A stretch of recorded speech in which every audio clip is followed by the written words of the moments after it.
เจริญพรสาธุชนญาติโยมทุกท่านองค์สมเด็จพระสัมมาสัมพุทธเจ้า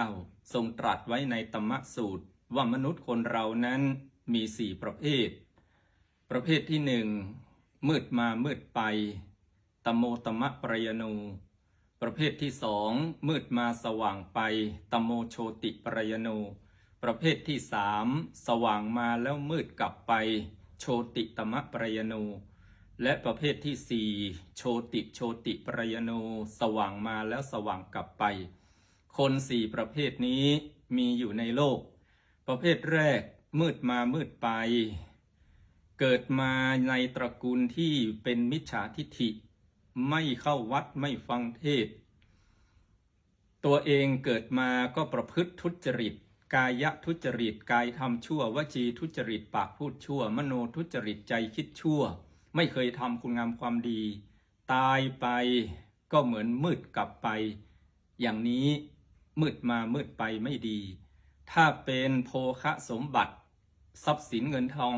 ข้างนอกกายก็เช่นเดียวกัน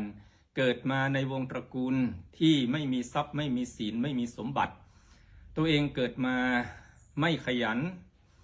ขี้เกียจไม่มีทรัพย์ไม่มีศีล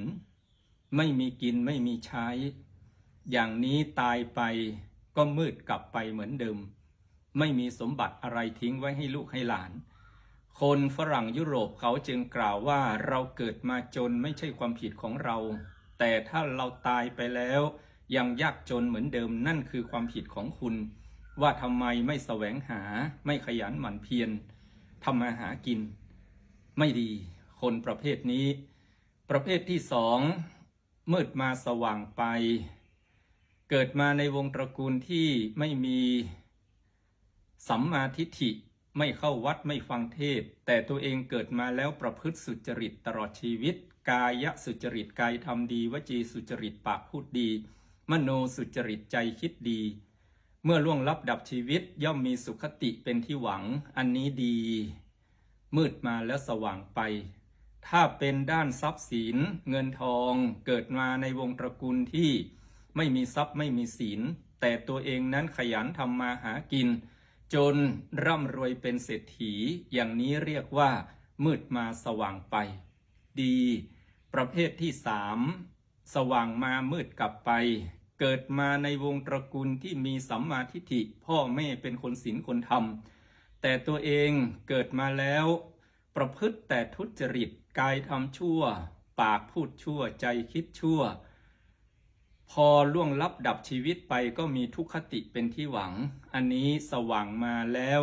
มืดกลับไปเป็นผู้ที่ขาดทุนถ้าเป็นทรัพย์สมบัติเงินทองข้างนอกกายเกิดมาในวงตระกูลที่มีทรัพย์มีศีลเป็นเศรษฐีมหาเศรษฐีแต่ตัวเองไม่แสวงหาทรัพย์ผลาญสมบัติพ่อแม่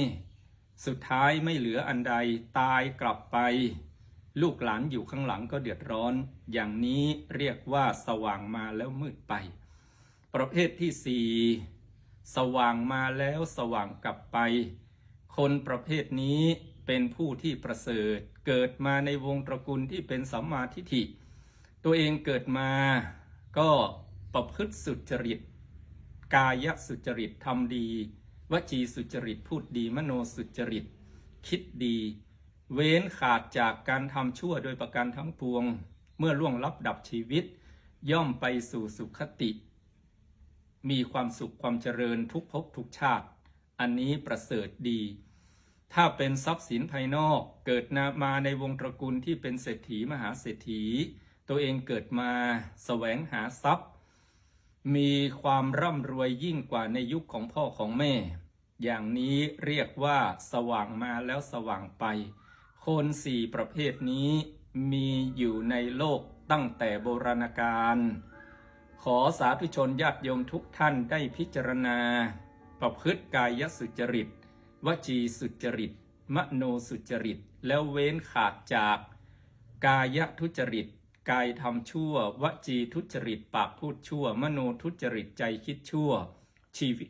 วิตของเราก็จะมีแต่ความสุขความเจริญขออำนวยพร